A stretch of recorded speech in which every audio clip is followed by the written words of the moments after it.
Hey everybody, it's Angie from Little Dumplings Nursery. I'm trying something today. I'm going to let my video run just a little while. I'm doing blue undertones and blue veining on my silicone baby.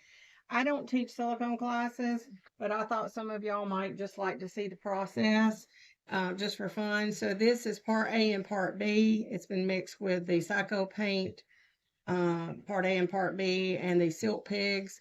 I've added a little bit of Novox to that, and that's my consistency. It's about like pancake syrup.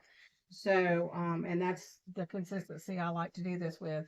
I've already started doing some veining on the head here and some blue undertones. I don't know, like I said, I don't know how much you're going to be able to see, and I have to paint. I can't focus on making this perfect for you guys. So just know that um, you're just kind of getting a bird's eye view. So here I just apply a little paint, and then I start with my wedge here and just kind of tap it out to blend it. And that's how I work. And I have a lot of lights going here in the background. So hopefully they're not blinding you out, but at the same time, I still need to be able to see what I'm doing. So I'm going to turn this head a little bit because I need to turn it towards the light. So that I can see what I'm doing. So right now I'm just trying to get a little bit of a blue undertone there in the nasal folds. And I've already done a little bit of blue around the ears and the forehead. I was starting on that before I turned on the camera. So this is just, like I said, just a paint, watch me paint kind of thing. You got to always have your tweezers on hand because inevitably you're going to find that you find a piece of fuzz or something that you've got to pick off. That's kind of the nemesis of silicone. I'm moving my lighting over here a little bit, is that you fight fuzz a lot. Those of you that say you hate painting with air dry paints because you hate fighting the fuzz, well, get ready. This is an air dry paint. So you will fight it. And if you don't get it off, you will see it. So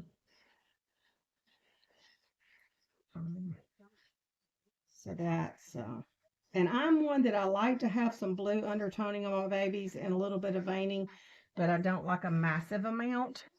I like it to be subtle. I am highly opposed to what I call map lines on my baby where it looks like a road map. I see both vinyl and silicone babies that are like that, and it just drives me bonkers. So, so I draw a line or paint a line, and that looks pretty heavy. I know, but I'm just, like I said, I'm going for some coloration here. And then I go back with my wedge and I pounce it to the way I want it. Soften it out. This is where I think a lot of people fail, in my opinion, is that they draw their lines, their veining lines, however they're doing them. Let me see if I can bring that up where you can see it. See how that's softening out? There's one little hard edge right there that I want to work on. And that's softened out, and now it looks like it's under the skin. That's where a lot of people fail, in my opinion, is they don't soften things out, whether it be silicone or, like I said, painting on vinyl. You want to always soften things out. You just don't want harsh road map lines. You don't want harsh crease lines. You want to make things look like that they are blended to the point that they're under the skin. And even if that means you have to go back and touch it up as you paint, that's okay. That's part of the process. It's better to layer it and do it in stages than it is to have something that looks like a abnormal line on your baby. So you'll see me grab those tweezers every now and again as I go. So like I said, all I'm doing right now is laying some blue undertones and vein undertones. The only thing I've done with this baby so far is I gave it an all over flush model. I call it a flush. And I used this pre-mix color that I made let's see, here. And that's what I call my strawberry, raspberry, or more my raspberry actually color. So I did that all over the baby. This baby is a Kimberly Doll's Gloria, and she is a very orange, peachy, I should say peachy, not orange, a very peachy skin tone to begin with. Very warm. So that means that when I use blush colors and start working with her, my method is that I will use cool colors. I won't be applying a lot of warmth to this baby because she's already such a warm base color. So that's how I work. I do not lay flesh tones and things like that, like pre-mixed flesh or white flesh or anything like that on my babies. I look at what the base color is, and then I use complementary colors and neutralizing colors from the primary color family, not necessarily just a primary color paint. I'm not saying just a flat primary red or a flat primary blue or yellow or whatever, but I mix my own colors based off of different combinations of primary colors to get different colors, like the one I just showed you that I call my raspberry color, and that is what I paint with.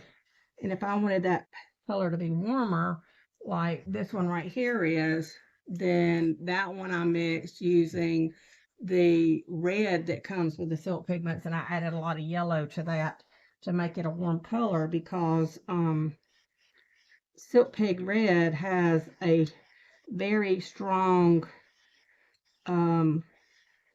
mauve, I would say mauve tint to it. It's not a true red. It's a very cool red. Just a piece of fuzz right there.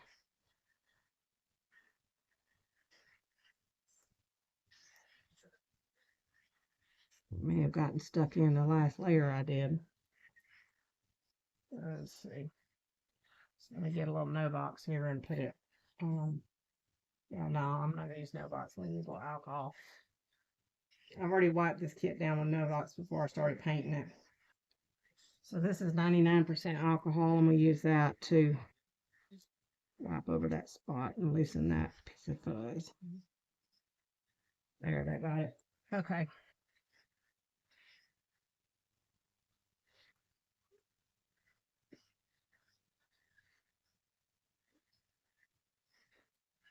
So that's, and I'm just working on the areas that would be closest to the front side of this baby.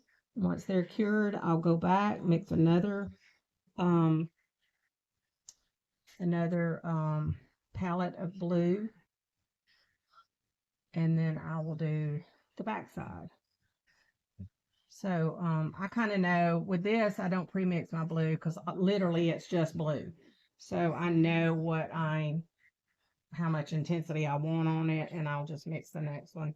And you may notice I do have gloves on my left hand. I hate painting with gloves on, but I try to keep from touching the baby as much as possible with my bare hands. So like I'll put a glove on the left hand and then keep my right hand free so that I can paint. And I'm gonna go ahead and show y'all a new secret in my arsenal. And I have Shelly Marie, I cannot think of her last name. Anyway, Shelly Marie, that you guys may know her as, she does tutorials. She's done some work with McPherson's. She used to work there. She retired from there. She's done some tutorials for Esther with her irresistible heat set paint. Shelly Marie and I met years ago, and Shelly Marie is just absolutely phenomenal in her knowledge. But anyway, she told me about these tools here that you can get off of Amazon, and they're actually made. See how it's got those little prongs? When you mash this, like you're injecting something.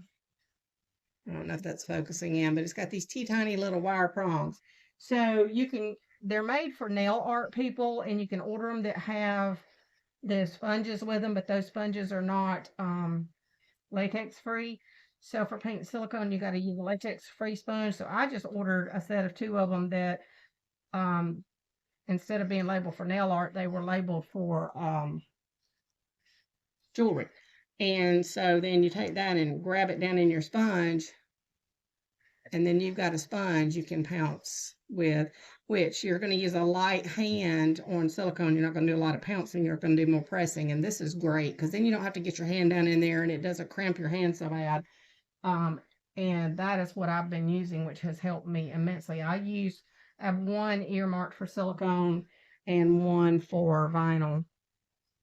So I have two of them because I ordered a set of two.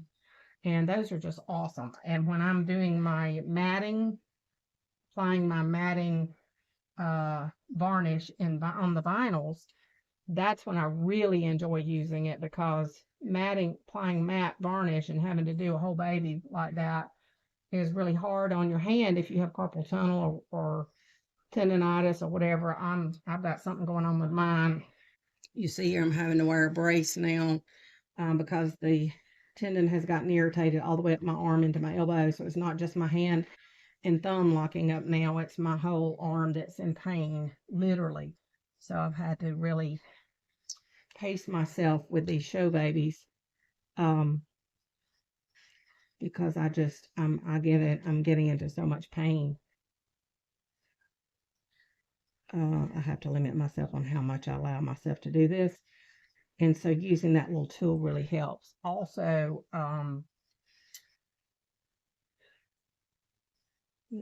fuzz over here. See, there's another long piece of fuzz that got on there. It just seems like it rains down from heaven when you're painting silicone. It's like, I don't know where in the heck it comes from, but it does. So anyway, getting back to what I was saying, I'm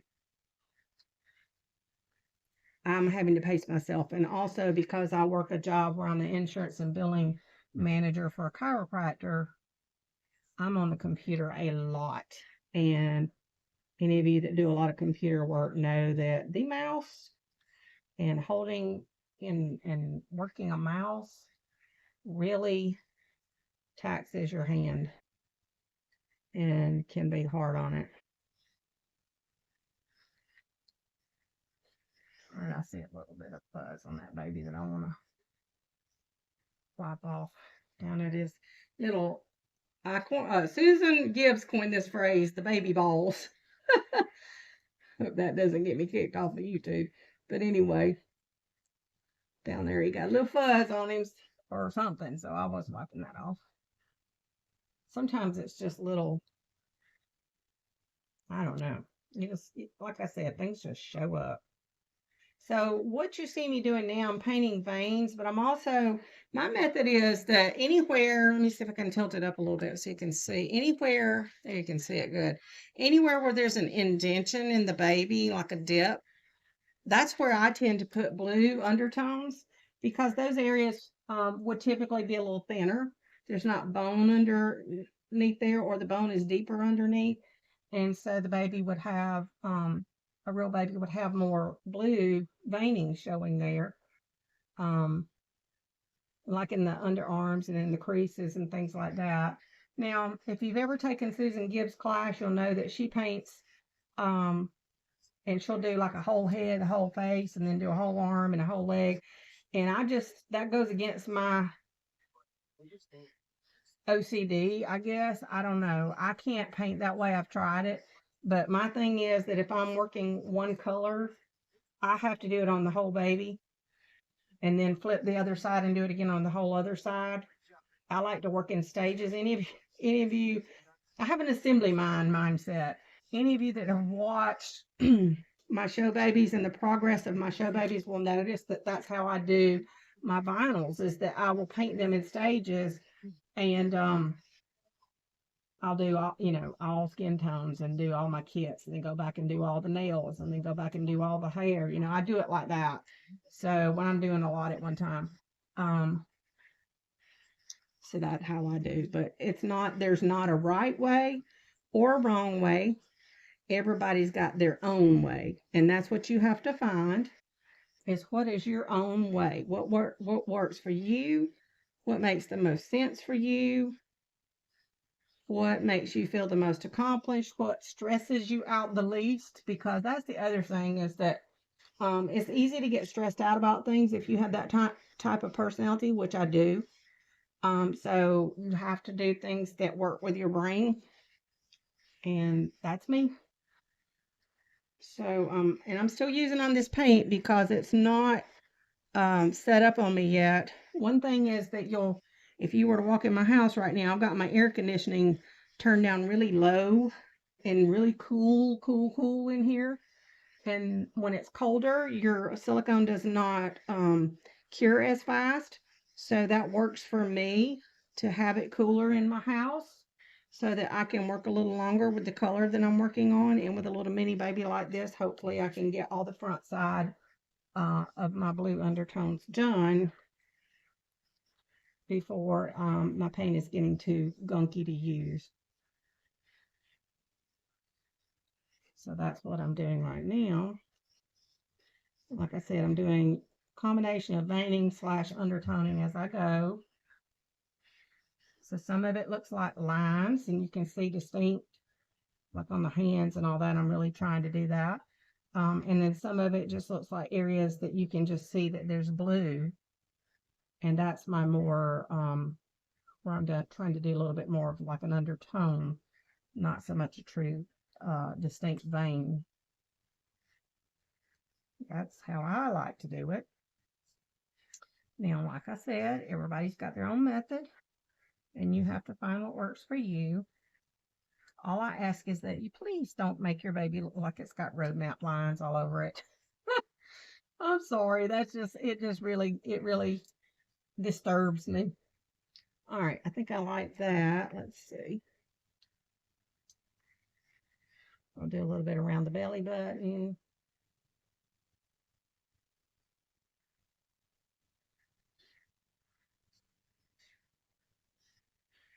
Once again, we're going to be layering colors. You want to make sure that everything's also well blended and not dripping. But if you get a spot that you accidentally drip on, then what you do is you take a little fine sandpaper and a little no box, wet that sandpaper with some no box, and gently sand over that area. I got an area right, I don't know if you can see it on this video, but right up in the underarm that dripped. And let's see if I can get my pointer here. I don't know if it's going to focus in, but it's right there. And I worked on that, and it's not completely gone. I did not sand it all the way down to total removal, but I sanded enough layers of the color off that I can now go back with an additional model layer around it and blend it and make it work fine. So, that's the other thing. When I first started painting silicone, I'm going to be honest with you, I would freak out because I would be like, oh my God, I messed this up. Now here I'm doing what we would call painting the baby balls. I'm giving them a little shade of blue because, as we know, little boys are a little darker right there. So we're giving them a blue undertone, and we're going to layer other colors with that as we go. But anyway, what was I saying?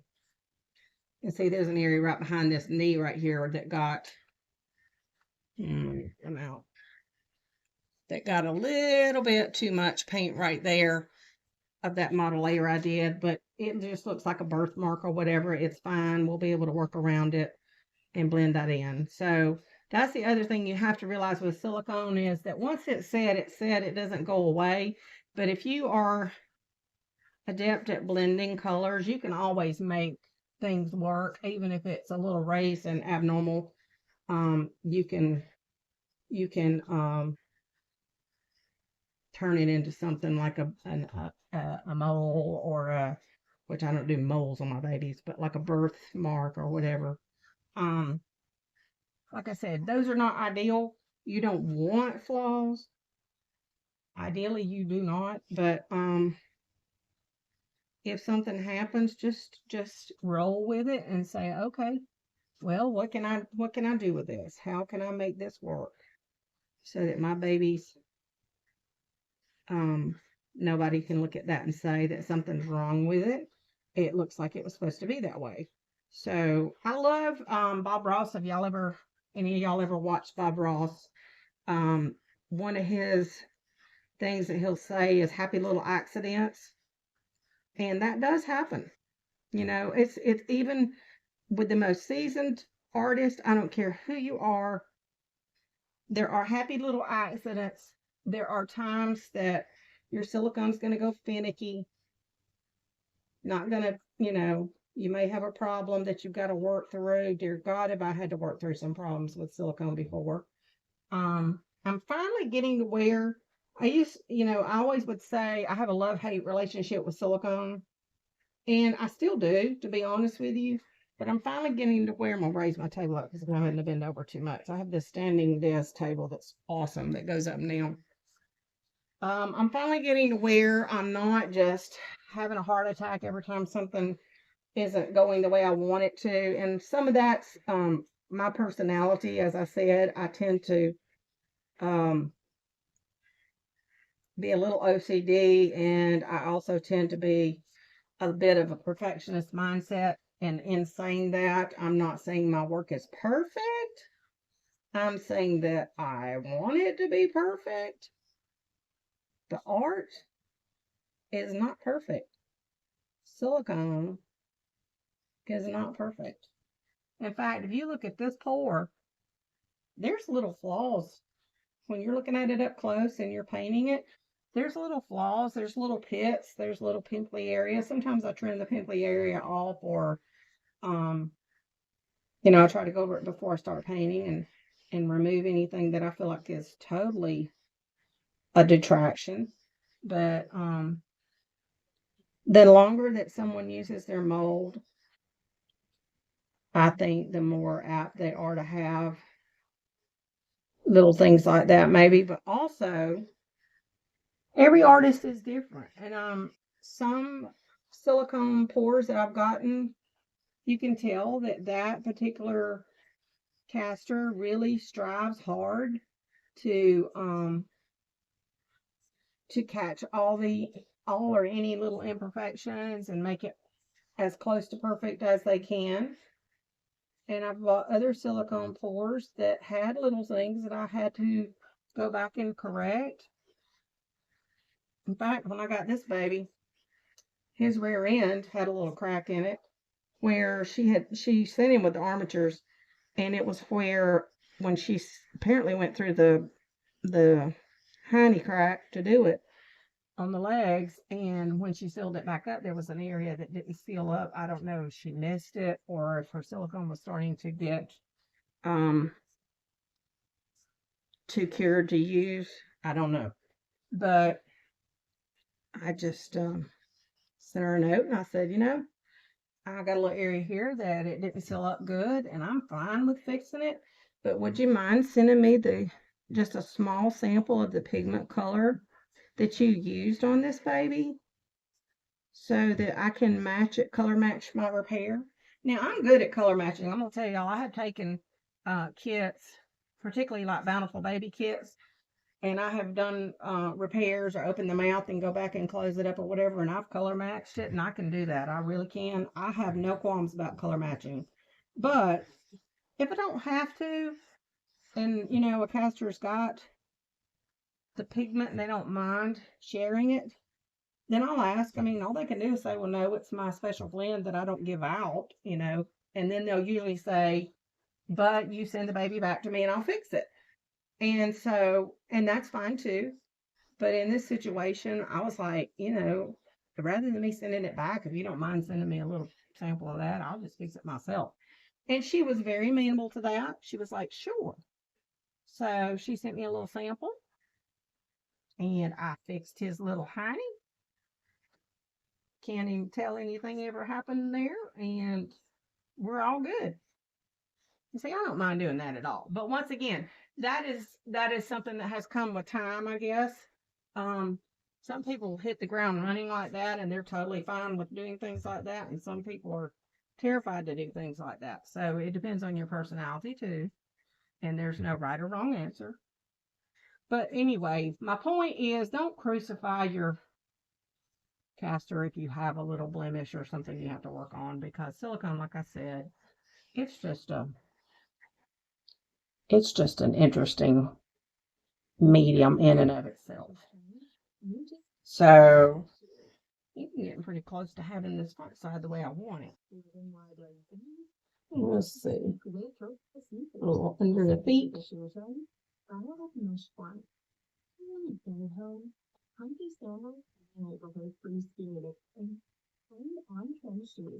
going to put some between the toes to give that area where under the where the toes join the foot, where it would be darker, like any area that you would have a natural shadow. You're going to go back and do crease coloring, but you still, a blue undertone is nice. It helps it to look more shadowy. Now I know some people, and in classes I've taken, tint all their creases and with the blue, and you can do that too, and that's another method. Sometimes I do it and sometimes I don't. In this case, I'm going to be using a more purple based crease color because like I said, this is such a warm kit. So since I'm going to be doing that, I'm not going to worry about putting blue in the creases. Then I'm kind of looking everything back over to make sure everything looks like it's blended. Then I got color where I want it. We'll do the back later. Might want to do some up there on that shoulder right at the top.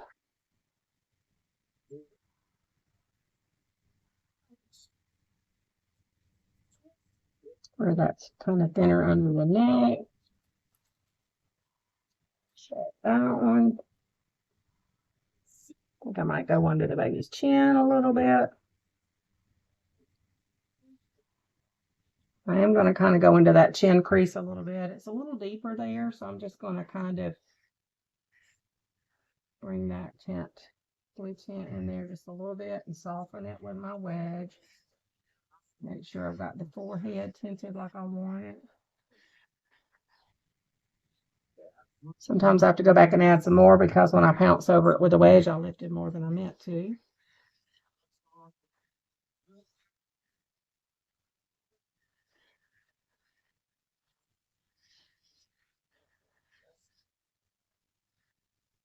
All right.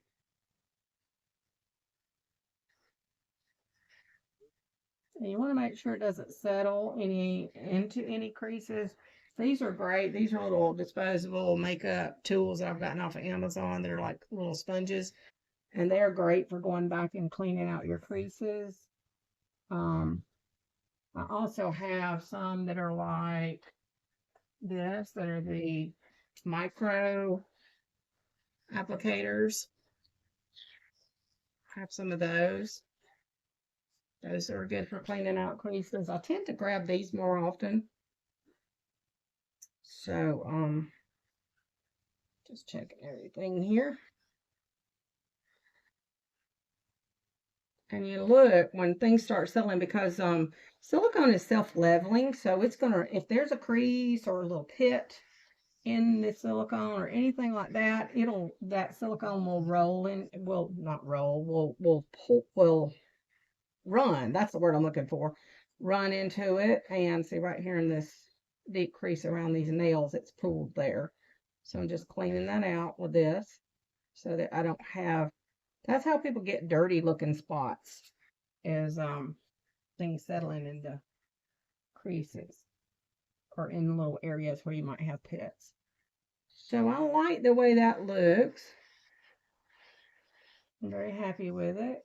Got one spot right there on the eye where it looks like it's pulled into the crease. Let me stab that out.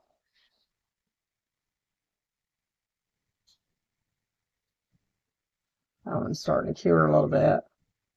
Alrighty. I think I'm happy with it. Let me see if I can tilt him up a little bit so you guys can see him. I don't know, like I said, how much you're seeing. Might be easier for me to pick the camera up. Got him this way.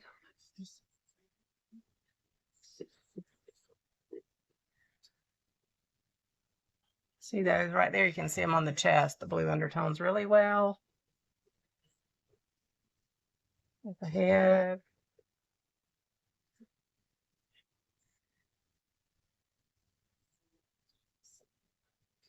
There's a foot. Probably not focusing real good here, but anyway, I had it set on fixed focus because I was just leaving the camera going. All right, that's it for today. Hope y'all enjoyed this and talk to you next time.